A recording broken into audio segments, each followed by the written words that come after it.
Reflexiones desde el Consejo. Cuando vemos que continuamente se mencionan los términos corrupción, impunidad, y estos se tratan de cargarlos a la judicatura, por llamarlos de alguna manera, es no entender cómo funciona nuestro sistema penal mexicano. El magistrado Edwin Noé García Baeza, titular de la Unidad para la Consolidación del Sistema de Justicia Penal, hablará de los avances y desafíos de la justicia penal en México. Amigas y amigos, sean bienvenidos nuevamente a Reflexiones desde el Consejo, un podcast del Consejo de la Judicatura Federal. Yo soy Luz María Sánchez y a nombre de la Dirección General de Comunicación Social y Vocería del Consejo de la Judicatura me da muchísimo gusto saludarles. Les recordamos que estamos en la segunda temporada de Reflexiones desde el Consejo y que nos pueden seguir por Spotify y también por YouTube. Y también recordarles que este podcast nació con el propósito de conocer, verificar y confrontar la información que recibimos desde diferentes medios y conocer directamente el quehacer de la Judicatura Federal, para construir nuestra propia opinión con plena libertad. Y hay un tema que nos involucra a todas y a todos, como ciudadanos, como mexicanos, como justiciables. Me refiero al nuevo sistema de justicia penal acusatorio fundamental en la impartición de justicia en nuestro país. Ahora es muy común hablar de términos como debido proceso, la importancia del recurso de amparo. ¿Qué es esto de los juicios orales? Estas audiencias públicas de cara a los jueces. Hoy vamos a conocer parte de todo ello y por eso presento aquí, me da muchísimo gusto que esté con nosotros el magistrado Edwin Noé García Baeza, titular de la Unidad para la Consolidación del nuevo Sistema de Justicia Penal. Gracias por su tiempo y por estar con nosotros. No, al contrario, gracias a ustedes por la invitación. Siempre es importante para nosotros venir a estos espacios para dirigirnos a la sociedad y que conozca un poco o un mucho de lo que realizamos en el Poder Judicial de la Federación. Muchas gracias. Solamente para recordar, el nuevo sistema de justicia penal nace de una reforma constitucional de 2008, pero platíquenos, magistrado, ¿cómo ha sido este proceso de implementación? Ya más de 15 años de haber estado ya en marcha, pero sabemos que no ha sido fácil. Correcto. Bueno, para poder entender lo que es el nuevo sistema penal acusatorio, tendríamos que trasladarnos en el tiempo y ubicarnos previo a la entrada en vigor de la reforma constitucional a que ha mencionado. Recordemos que el sistema penal mexicano, previo a la reforma, se podría definir como un sistema penal de carácter mixto. En el otro extremo está el procedimiento acusatorio, en donde hay una serie de principios como es el de publicidad, inmediación, concentración, continuidad, que van a garantizar derechos tanto de la persona que se ve involucrada en un hecho presuntamente delictivo, como de los intervinientes en el proceso. Previo a la reforma, en nuestro país teníamos un sistema de naturaleza mixta, es decir, que contaba con algunos trazos del inquisitivo, como es la falta de publicidad. Sí. Recordemos que en aquel entonces la reina de la prueba era la confesión, bastaba que en una causa penal existiera una confesión prácticamente para decir que una persona iba a ser sentenciada, ya se le había encontrado responsable de la comisión del delito correspondiente. Uh-huh. Otros defectos de ese sistema que conllevó a la modificación constitucional era que el mismo no era presenciado, no obstante de estar en ley, por el propio juzgador, sino que el juez, la jueza, delegaba esas funciones en servidores públicos de menor jerarquía, como solían ser los secretarios de juzgado. Entonces, todos los actos que involucraban una causa penal pues no eran presenciados por la figura de la persona juzgadora. Bien, esta reforma constitucional implementa lo que es el sistema penal acusatorio oral y adversarial, y después de un trabajo legislativo se establece un margen de 8 años para que pueda entrar la reforma en todo su esplendor. Bajo el sistema penal anterior a la reforma, llevábamos más de 100 años de su aplicación. 100 años. Como podrán ustedes entender, no era un trabajo fácil cambiar o establecer todos los requisitos. Estamos hablando de no solo la capacitación de las personas juzgadoras y de los servidores públicos, no solo la capacitación de las personas que conforman la trilogía del sistema penal, como son las fiscalías y las defensorías públicas, Sí. sino también contar con la infraestructura adecuada para poder echar a andar ese sistema. 8 años en los cuales, al término de ese plazo, el legislativo primero emitió el correspondiente Código Nacional de Procedimientos Penales.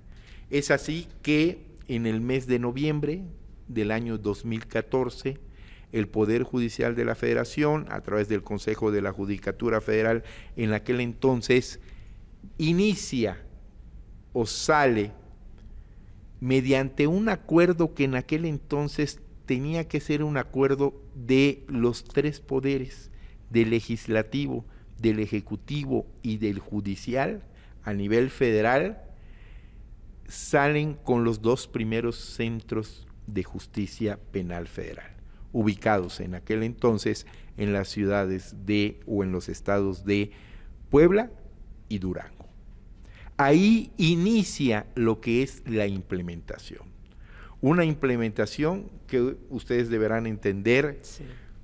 requería en su momento recursos económicos para establecer los centros de justicia, espacios totalmente distintos a aquellos juzgados de distrito en que contaban con alguna sección penal en donde se tramitaban las causas, totalmente diversos a esos espacios. ¿Por qué? Porque la oralidad, la contradicción, la continuidad requería de nuevos elementos, no solo materiales, sino también tecnológicos, como ha acontecido, la grabación de las audiencias. Eso conllevó a que en un espacio aproximadamente de 2 años pudiéramos ya salir con estos centros de justicia en todo el país. Haciendo ya un repaso de todos estos años a partir del 2014 a la fecha, ¿cuántos centros tenemos ya en el país? Actualmente, al día de hoy, contamos con 42 centros de justicia penal federal en todo el país. En algunas entidades incluso tenemos 2 centros en poblaciones distintas. En la mayoría de los estados contamos con un centro. Y en cuanto al número de jueces que están distribuidos en estos 42, ¿de cuántos hablamos aproximadamente? Va variando. Conforme a los acuerdos que fueron creados, los centros de justicia, se estableció que estos no podrían tener o no podrían iniciar funciones si no contaban al menos con 3 jueces por centro, jueces o juezas. Sin embargo, esta medida ha ido variando, tomando en consideración las cargas de trabajo que son totalmente distintas en cada uno de nuestros centros de justicia. Hay centros de justicia en donde contamos actualmente con hasta 7, 8 juzgadores. Sin duda ha sido un cambio cultural, ¿no? Supongo, para quienes están inmersos en un proceso. que les da cierta certeza o tranquilidad que las audiencias ya son públicas, de que hay cierta transparencia o mayor transparencia en estos procesos. Yo quisiera preguntarle, señor magistrado, ¿qué papel juega el debido proceso del que tanto hablamos en este marco de este sistema de justicia penal? Correcto. El debido proceso es la piedra fundamental sobre el cual descansa el sistema penal actual. Y eso hay que entenderlo muy bien. Los motivos de la reforma constitucional prácticamente era garantizar, primero, el debido proceso, segundo, lo que es la presunción de inocencia, tercero, lo que es la reparación del daño a las víctimas, como tres aspectos fundamentales. El debido proceso se empieza a generar en tanto se van cumpliendo con los principios fundamentales del sistema de justicia penal, a cual me refiero a lo que es el principio de inmediación. Necesariamente todas las etapas del proceso se llevan con la presencia de la persona juzgadora, un juez o una jueza. No hay etapa en el proceso en donde no esté presente el juzgador. Segundo, todas las pruebas, ya sea como datos probatorios, como elementos probatorios, medios probatorios, o bien la prueba per se, necesariamente tiene que ser desahogada en presencia de la persona juzgadora. Tercer aspecto, la contradicción o lo que es el carácter adversarial del proceso. Mencionaba al principio de esta charla que uno de los tintes del proceso inquisitivo era el oscurantismo, sí, en donde la prueba se producía prácticamente en las fiscalías, entonces denominadas ministerios públicos, sin la presencia del juzgador. Ahora no, los datos de prueba los puede recopilar tanto la defensa como la fiscalía, pero tienen que ser compartidos. Tienen que ser analizados y debatidos en el proceso por ambos intervinientes, en donde también uno de los aspectos en donde el Consejo de la Judicatura, el Poder Judicial de la Federación, ha enfocado mucho las baterías es contar con un cuerpo de defensores públicos debidamente capacitados para apoyar a las personas que desafortunadamente se ven involucradas en un hecho delictivo y que requieren comparecer ante un juzgador en alguno de nuestros centros de justicia penal. Se oye en la charla algo muy benéfico para el justiciable, pero en términos cualitativos, ¿cuál ha sido el avance real frente a estas necesidades de quien está involucrado, ¿no? en este tipo de procesos? Se puede hablar de cambios culturales, de que la gente que está en prisión tenga esa aspiración a que realmente le van a ser respetados sus derechos, a diferencia del otro sistema que era todo obscuro, no había el expediente abierto, etcétera, etcétera.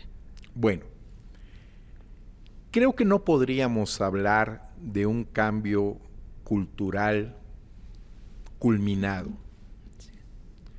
Creo que esa transformación social todavía no la hemos alcanzado. Hay muchos aspectos que se tienen que ir trabajando para que la sociedad vea el reflejo o al menos se pueda estimar cumplidos algunos de los objetivos que tuvieron la reforma. ¿En qué se ha avanzado?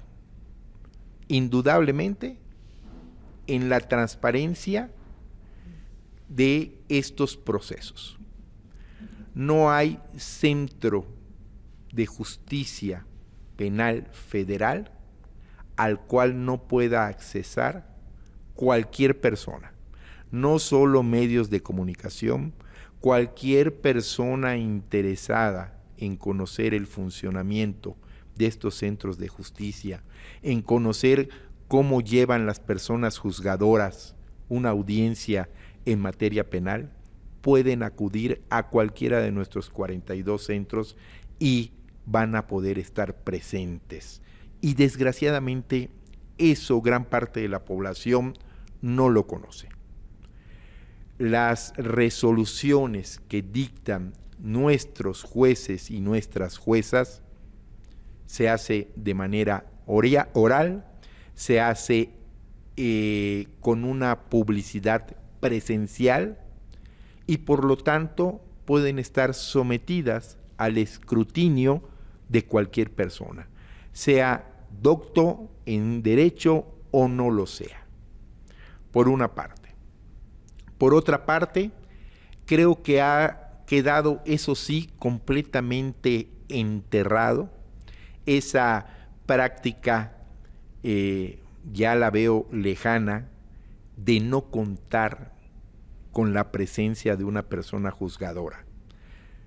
Había sentenciados que mencionaba que nunca conocieron o nunca le vieron la cara a la persona que los juzgó y los sentenció. Para que pueda existir el cambio cultural, primero tiene que existir el cambio en el pensamiento y en el actuar de las instituciones involucradas en un sistema de justicia penal. Si las instituciones no cambiamos nuestra forma de razonar, nuestra forma de cumplimentar las obligaciones que constitucionalmente tenemos, el sistema de justicia no va a ser visto por la sociedad como un sistema justo, como un sistema que en realidad sancione a las personas que cometieron un delito, que en realidad le repare a las víctimas del delito. ¿Qué conlleva esto? El sistema de justicia penal no se encuentra absolutamente en manos del Poder Judicial de la Federación ni del Consejo de la Judicatura Federal. En primer lugar, una distinción que poco se sabe es la diferencia entre la justicia local y la justicia federal. La justicia local, creo yo, es de la que más conocimiento tiene la población en México, porque son los delitos de mayor incidencia y de un común conocimiento de nuestra sociedad. Existen estados que cuentan con un sistema de justicia penal de primer nivel, pero como en este país tan contrastante en el que vivimos, también existen otras entidades federativas que su sistema de justicia penal deja mucho que desear. Al principio mencionaba también la palabra trilogía. Sí. En esta trilogía, ¿quiénes la conforman?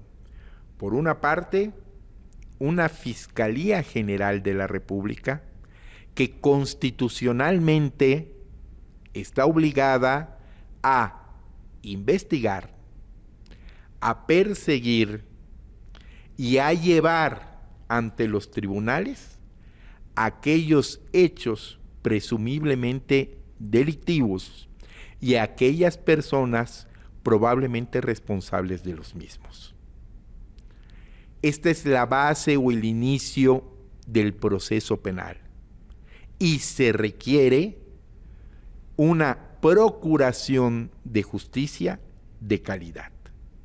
Fiscales debidamente preparados que conozcan plenamente los casos que llevan ante el juez, que recaben las pruebas adecuadas para que la Fiscalía pueda lograr resoluciones favorables no a la Fiscalía, a la sociedad que es la que está implorando que no queden conductas delictivas impunes.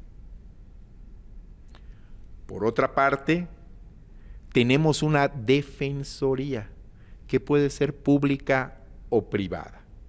La pública es la que corresponde al Consejo de la Judicatura Federal y es la que ha destinado una serie de recursos para capacitar a nuestros defensores. Defensores que tienen la mayor carga de trabajo en los centros de justicia penal federal. Tenemos un juzgador que también debe requerir esa formación adecuada para poder resolver ese problema que les plantean ambas partes. Pero si alguna de estas instituciones no realiza adecuadamente su trabajo, desafortunadamente, por ser el rector del proceso, pareciera que todo sería responsabilidad de un juez o una jueza.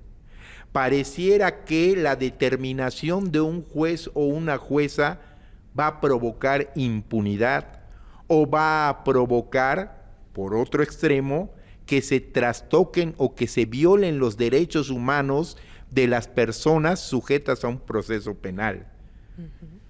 Hay que entender que el proceso penal actual es adversarial. ¿Qué significa esto?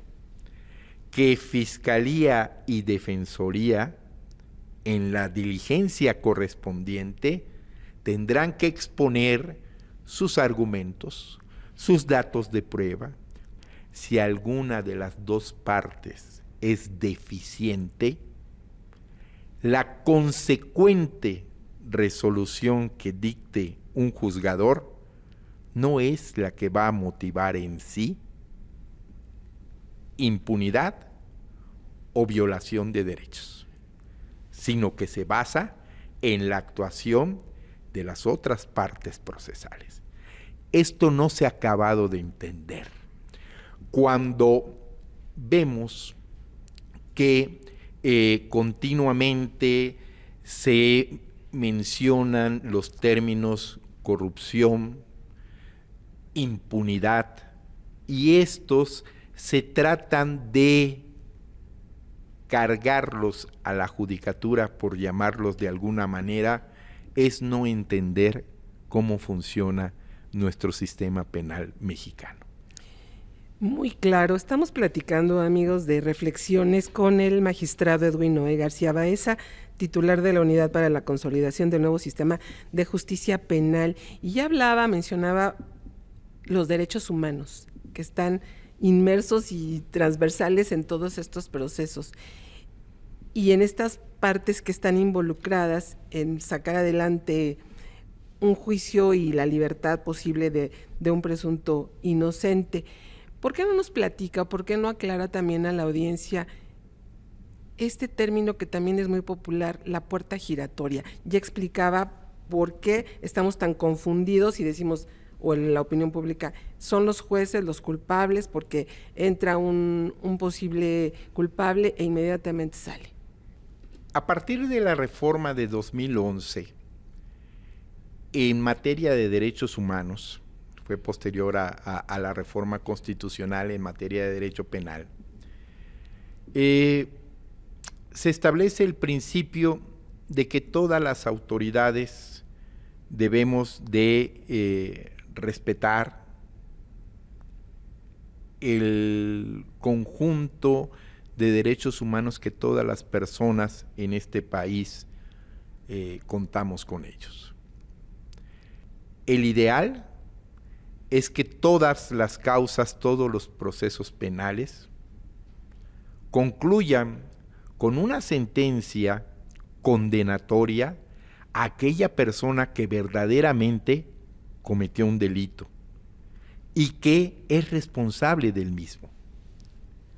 Pero que este transitar del proceso se realice con estricto apego y respeto de sus derechos humanos.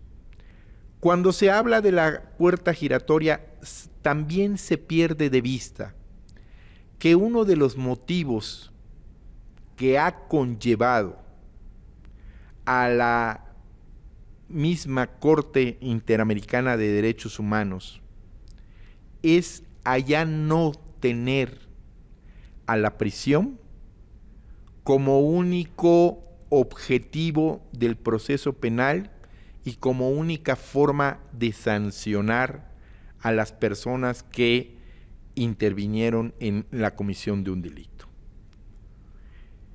Recordemos que la propia Interamericana, que la propia Corte Interamericana decretó que figuras como el arraigo, figuras como la prisión preventiva oficiosa, eran figuras que atentaban contra los derechos humanos de las personas involucradas en un proceso penal. En el tema del arraigo, más allá de las autoridades judiciales, el propio legislativo y ejecutivo eran los que hacían uso de esa figura, hasta que la Corte Interamericana se pronunció al respecto y a partir del 2011, en donde todos los jueces somos jueces interamericanos, se empezaron a emitir determinadas sentencias en donde se revestía de ilegalidad la figura del arraigo.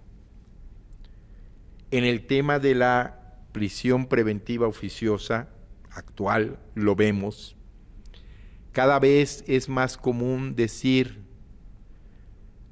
a las autoridades encargadas de la persecución de los delitos el hecho de que al poner a disposición a un inculpado ante un juzgador, éste decrete su excarcelación y no decrete su prisión preventiva.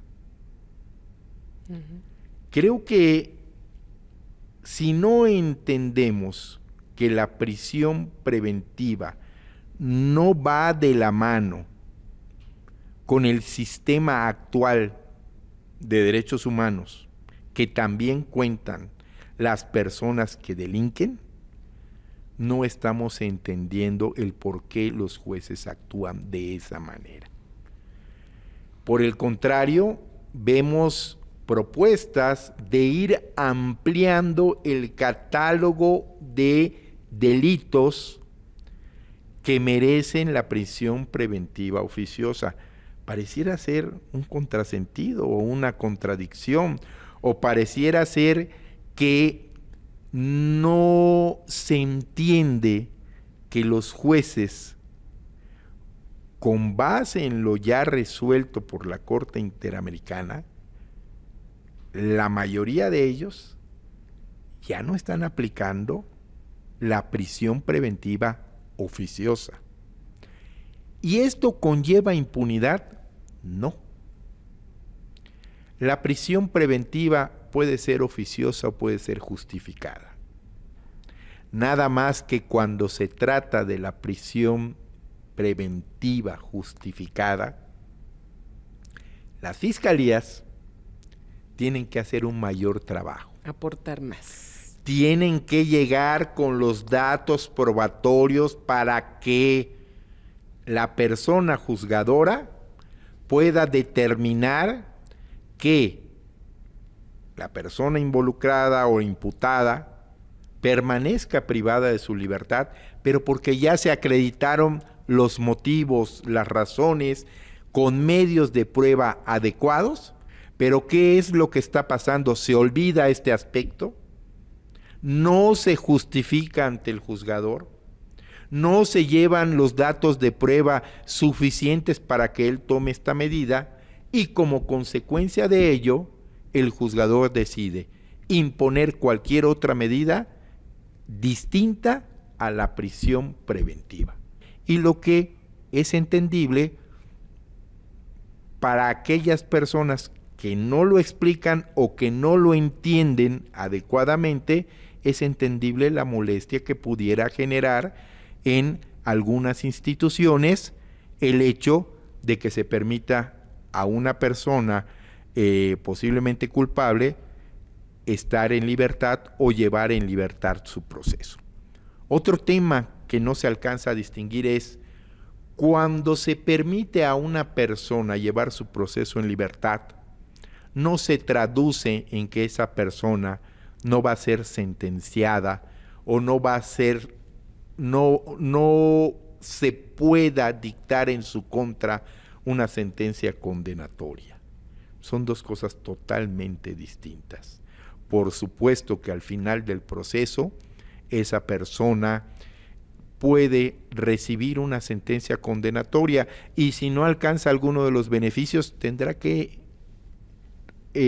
acudir al centro penitenciario a cumplir con su sanción. Entonces, creo que no es una cuestión de impunidad por impunidad. Sí. Creo que es una cuestión de falta de análisis. Sin duda, magistrado, entenderlo sí nos cuesta trabajo. Recobrar la confianza ciudadana es una tarea compleja para la Judicatura Federal y justamente en este ámbito me gustaría que nos expusiera frente a todo este panorama cuáles son los desafíos que todavía se tienen para esta implementación y esta consolidación del sistema de justicia penal. Como mencionaba, creo que estamos muy lejos de tener un sistema de justicia penal federal plenamente consolidado. ¿Qué nos faltaría o cuáles son los retos? En primer lugar, contar con jueces y juezas debidamente capacitados para ejercer la función en esta área del derecho penal. Creo que no hay juzgador o juzgadora que se enorgullezca de serlo, que cada día no se esté preparando, que cada día no esté estudiando, que cada día esté ejerciendo su función a plenitud. Y eso es lo que se persigue. ¿Cómo lo vamos a alcanzar? Perfeccionando nuestro sistema de selección de personas juzgadoras. Aquí es muy importante la tarea que hace nuestra Escuela Federal de Formación Judicial. Por otra parte, sabido es que la infraestructura con la que actual contamos resulta insuficiente. Hay lugares, entidades federativas en donde urge, es apremiante, ya sea la ampliación del centro de justicia, más salas de audiencia para que los y las personas juzgadoras puedan desempeñar sus funciones de la mejor manera. Y esto implica presupuesto. Esto implica recursos que deban ser debidamente vigilados, que deban ser debidamente auditados, pero se requiere de un mayor presupuesto también para poder construir o satisfacer las necesidades materiales. Pero el tema más importante y que no le corresponde al Consejo de la Judicatura Federal, necesitamos que los demás intervinientes en el proceso penal estén a la misma altura de capacitación, de disciplina, de honradez, de ética, en la que están la mayoría de las personas juzgadoras en el Poder Judicial de la Federación. Si no contamos con fiscalías, ya sea estatales o federales fuertes, el sistema no va a poder cumplir con los objetivos que se plasmaron en la reforma de 2008. Pues qué reflexión tan grande nos deja y yo le aprecio muchísimo, magistrado. Algo que desea agregar en esta bagaje de tanta información que nos ha dado en este tiempo, pero sí algo con lo que quisiera usted concluir antes de despedir. Quisiera invitar a toda la sociedad, a toda la población, a que acuda a los centros de justicia penal federal, a que se acerque a conocer el trabajo de nuestros jueces y juezas, sus resoluciones ahí están, son públicas, se pueden presenciar, se pueden analizar, se pueden discutir. Que no nos dejemos llevar en el sentido de realizar afirmaciones sin argumentar. Creo que los jueces, en su función diaria, el dar argumentos es parte de la motivación que nuestras resoluciones tienen, pero lo importante es que se analicen las razones por las cuales un juzgador dicta un auto de no vinculación a proceso, por los cuales una persona juzgadora decreta que una detención resultó ilegal, o las razones y motivos por los cuales una persona juzgadora emite una sentencia absolutoria. Eso es importante que se analice. Ellos y ellas resuelven en el preciso momento de la audiencia. Ellos y ellas resuelven conforme a los datos o elementos de prueba que son llevados a la audiencia. Y eso yo invito a la ciudadanía. No se requiere ser estudiante de derecho, no se requiere ser profesionista de derecho. Acudan a nuestros centros, conozcan el trabajo de nuestros jueces y entonces sí, con base en esos argumentos, critiquemos el funcionamiento de el sistema de justicia penal en la parte que le corresponda al Poder Judicial de la Federación. Pues ahí lo tienen, amigos de Reflexiones, están abiertos al escrutinio siempre los jueces y magistrados del Poder Judicial de la Federación. Y así le agradecemos al magistrado Edwin Noé García Baeza, titular de la Unidad para la Consolidación del nuevo Sistema de Justicia Penal, su presencia en nuestros micrófonos. Ha sido un placer. Amigos, así concluimos este episodio de Reflexiones desde el Consejo, un podcast que forma parte del canal CJF Informa de Spotify, ahora también por YouTube en la cuenta @CJFMX. Y también síganos, si les gustó este podcast, compártanlo, platíquenlo, hagamos conversación con información verídica. Visiten también el sitio de la Sala de Prensa del Consejo de la Judicatura Federal y también síganos por todas nuestras redes sociales. Gracias por acompañarnos, hasta la próxima. Reflexiones desde el Consejo.